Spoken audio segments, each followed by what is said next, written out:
Mira, Educar 2050 podría decir que surge de la indignación. La verdad es que las noticias en el mundo eran hambre en el país de la carne. Y estaban muy focalizadas en aquel momento, estoy hablando del 2006-2007, venía de la crisis del 2002 y te diría que el problema estaba focalizado en la desnutrición. El problema era el norte argentino, especialmente el Chaco. Y entonces nos trasladamos para ahí con un grupo de amigos. En ese momento yo trabajaba en Telefónica, fuimos varios de Telefónica y algunos otros amigos más. Y comprobamos que todo lo que decían los artículos, las noticias internacionales sobre la gente que se moría de hambre, que nos comparaban con Biafra, eran reales. Y la verdad es que nos encontramos con un panorama tremendo. Y con, digamos, te diría más la emoción que la cabeza, decidimos hacer algo y decidimos empezar por lo que se le llama el comienzo del impenetrable chaqueño, que es la zona de Tres Isletas.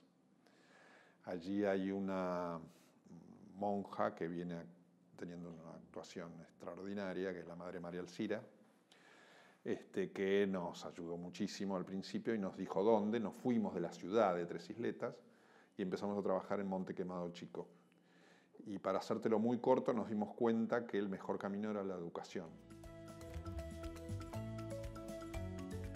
En realidad saltamos a la educación porque cualquiera de los testimonios con que nos encontrábamos, sobre todo en el monte, eran de directores o de profesores, de docentes, de maestros, donde ellos son mucho más que un maestro que está delante de un pizarrón o digamos que el maestro tradicional que enseña geografía e historia. Son maestros, pero son a su vez psicólogos, son transportistas, son cocineros, son terapeutas, cumplen muchas funciones, se iban con sus motitos a 40 kilómetros de la localidad urbana más cercana, o sea, sean 80 en el día, llevando a algunos alumnos, llevando la comida, llevando remedios.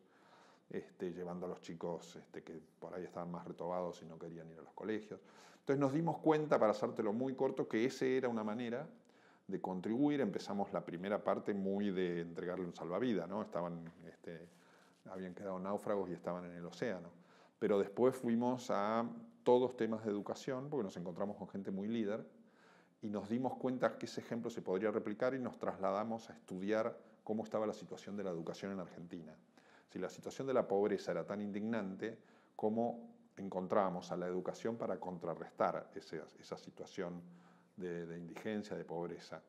Y nos dimos cuenta que la educación, que era el principal camino, estaba muy mal, que la calidad educativa era muy mala, que no llegábamos a todo el país como teníamos que llegar.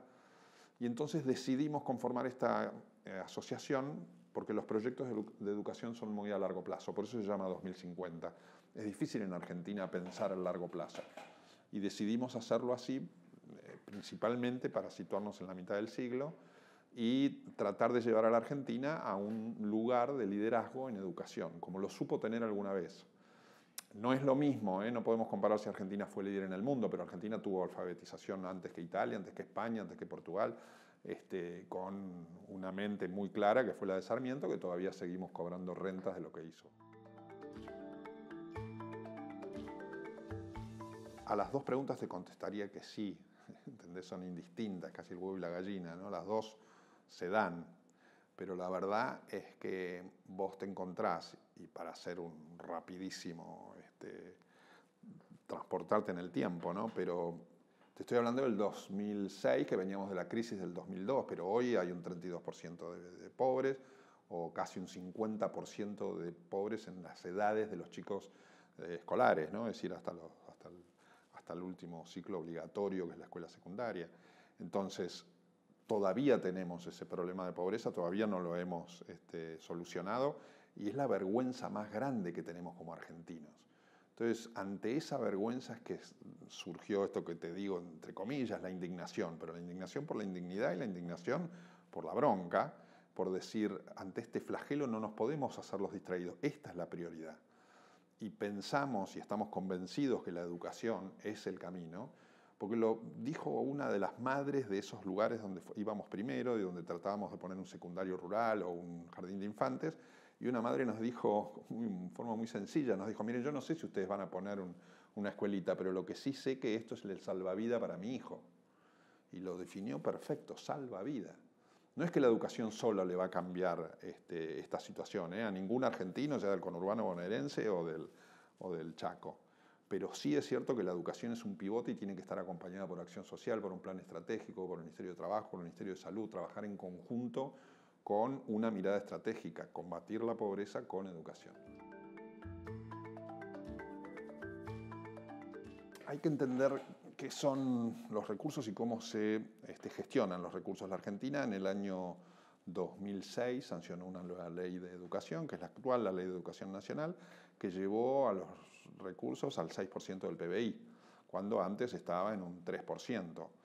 Hay algunas discusiones si llegamos a ese 6%, por lo que fueron los números, la inflación, el INDEC, etcétera, pero aumentamos mucho, llegamos muy cercano al 6, al 5, según las investigaciones de Juan Liach.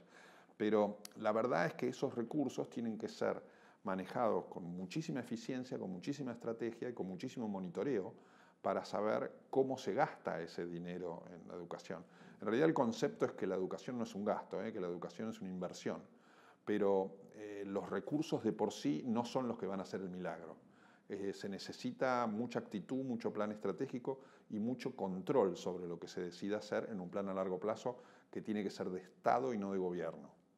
Esa es una de las grandes comparaciones que vemos hoy en el mundo. Nosotros conformamos una red, Educar 2050 es parte de una red en toda Latinoamérica y no lo tenemos que ir a buscar a Finlandia, aunque Finlandia es un ejemplo extraordinario, o Singapur, sino que lo vemos en países vecinos que han tomado esto como estrategia y han decidido mejorar. ¿Por qué? Por combatir la pobreza o por mirar el desarrollo económico del país, por una mirada de país, estrategia. Y esto lo vemos en Chile, lo vemos en Colombia, lo vemos en Brasil, Ecuador inclusive con algunos ejemplos, México, y nosotros nos hemos quedado muy atrás. Es decir, el diagnóstico de la situación argentina es todavía muy duro. Argentina en las pruebas PISA está en el puesto 58 y en la última nos descalificaron. Entonces, no son las únicas pruebas, están las pruebas Aprender, que también han dado malos resultados, o las pruebas TERCE, que son los laboratorios de Latinoamérica. Pero de todos modos, Argentina está mostrando que tiene pocas capacidades cognitivas y además que 1 de cada 2 de los chicos no termina el secundario. Entonces, esta es la enseñanza obligatoria. ¿Obligatoria de qué? ¿Qué significa obligatoria si no lo estamos cumpliendo? Entonces, vos me decís, ¿esto tiene que ver con los recursos? Sí, pero tiene mucho que ver con que la educación no es solo recursos y no es solo la tercerización que hacen muchos padres en que el chico tiene que educarse en la escuela. No, la mayor educación es de los padres, todos somos educadores. Y ahí es donde tenemos, parecería, una falta de conexión frente al problema y frente a nuestra responsabilidad. Mira, hay dos miradas que me gustaría acá remarcar. Una es la mirada de la empresa, del empresario, y otra es la mirada de la realidad cuando estás trabajando en una empresa. La mirada del empresario muchas veces tiene que ver desde la responsabilidad social corporativa y se enfoca todas estas situaciones, que pueden ser de educación o que pueden ser de salud, con un vínculo con la empresa. Es decir, ocupémonos de las escuelitas que están cerca de los yacimientos, ocupémonos de las escuelitas que están cerca de la fábrica. Y a veces con mucha voluntad y con mucho compromiso de gente que trabaja allí y que van a pintar una escuela o que van a colaborar, lo cual está muy bien. Pero falta un concepto de estrategia desde el punto de vista empresarial de lo que está sucediendo con la educación argentina, porque después faltan los recursos humanos. Y eso no lo estamos viendo desde el mundo estratégico y vinculación industria-educación. Los países vecinos sí lo están viendo. Y nosotros estamos teniendo problemas. Me consta algunos proyectos mineros que están tratando de buscar gente en el norte y que no consiguen gente capacitada. Entonces, hay una realidad que es la empresa se mueve por responsabilidad social. No creo que el empresario argentino esté mirando esto desde un punto de vista estratégico, como lo han visto los brasileros, como lo han visto los chilenos, como lo han visto los mexicanos y los colombianos. Segundo, la mirada que nosotros hacemos como empresarios o por lo menos gente muy vinculada al mundo corporativo. Yo creo que allí también de vuelta hay como dos grandes reacciones. Uno, la reacción de decir, bueno, yo tengo responsabilidad como ciudadano, trabajo en una empresa, soy un privilegiado, tengo que empezar a vincularme con, digamos, el mundo adyacente al cual yo estoy trabajando. Y el segundo, te diría que es la responsabilidad como ciudadano. La verdad es que desde la empresa se ven una serie digamos, de cosas vinculadas con lo que estás haciendo en la empresa. Pero hay una fundamental que es la responsabilidad del ciudadano. Y yo creo que los argentinos tenemos un enorme problema de calidad educativa, como veíamos antes, pero tenemos un enorme problema de desigualdad educativa.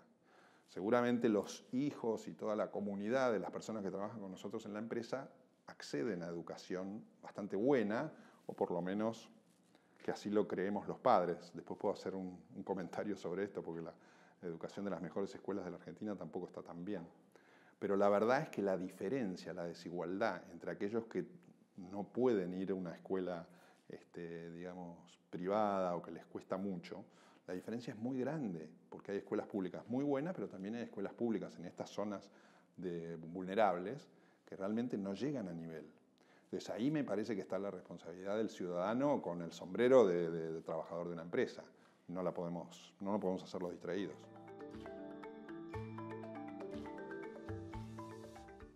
Muchísimo, te diría que muchísimo. Desde el comienzo que uno iba a preguntarles a los docentes en qué te puedo ayudar. Yo decía, no, miren, a mí ayudar nada, en todo caso pueden estar cerca mío para ver lo que estamos haciendo y hacerlo juntos. Y nos pareció de una arrogancia muy grande nuestra posición, ¿no? Mi posición en algunos de estos casos.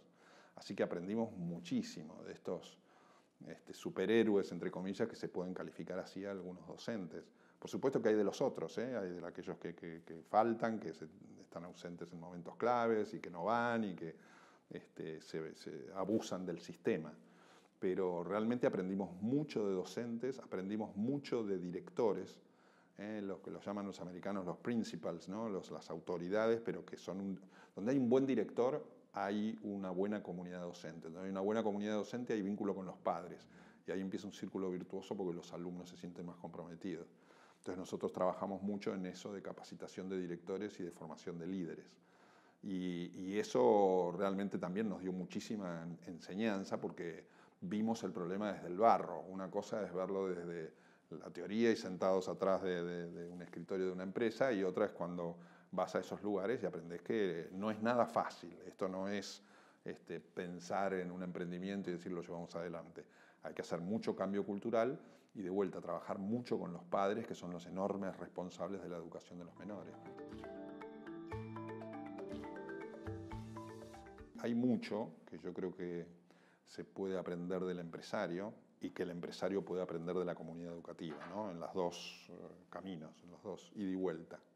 Del empresario yo creo que puede aprender, y sería interesantísimo vincular a esa experiencia muy proactiva del empresario de llevar un proyecto adelante, ¿entendés? Es decir, la verdad es que ya el solo hecho de vincular el mundo de la empresa con el mundo de la secundaria es fundamental. Escucharlos, poder conversar con esos chicos que están mirando el futuro con muchísima incertidumbre y a veces muy aburridos. El hecho de que el empresario esté cerca les puede cambiar su futuro. Después yo creo que la organización porque el sistema nuestro, y te diría que también es en Latinoamérica, ¿sí? En varios lugares también del mundo, es muy burocrático, ¿entendés? Todavía se llenan planillas, entonces el empresario podría dar un testimonio de todo lo que son las nuevas tecnologías y lo que significa por lo menos luchar con esta burocracia, ¿no?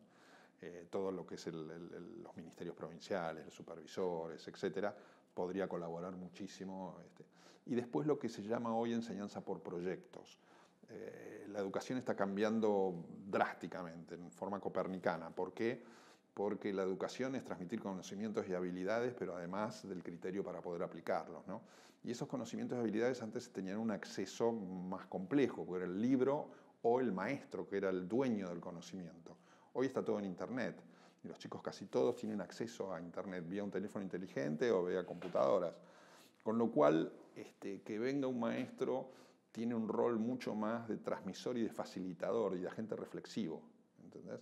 Entonces ese cambio copernicano que se está dando en la educación y en la forma significa que podríamos trabajar muchísimo como comunidades de aprendizaje y por proyectos, ya no solo por la enseñanza de la geografía de los países de Europa o de Asia, sino por proyectos de la vida real que los lleven a los chicos a trabajar y que salgan todas estas necesidades de conocimiento que muchas veces las van a alcanzar por internet o por un teléfono. Cuando comenzamos en el Chaco, una de estas visitas, lo que hacíamos era tratar de que los chicos vinieran a la escuela porque se quedaban en sus casas, los más chiquitos, descalzos. Y le dijimos que vengan a jugar a la pelota y uno de esos chicos preguntó qué es una pelota. Argentina llega a estar entre los países líderes, primero de América Latina, que lo fuimos y por mucho tiempo, y después del mundo, que nos pongamos ese sueño como algo realizable, es decir, se puede.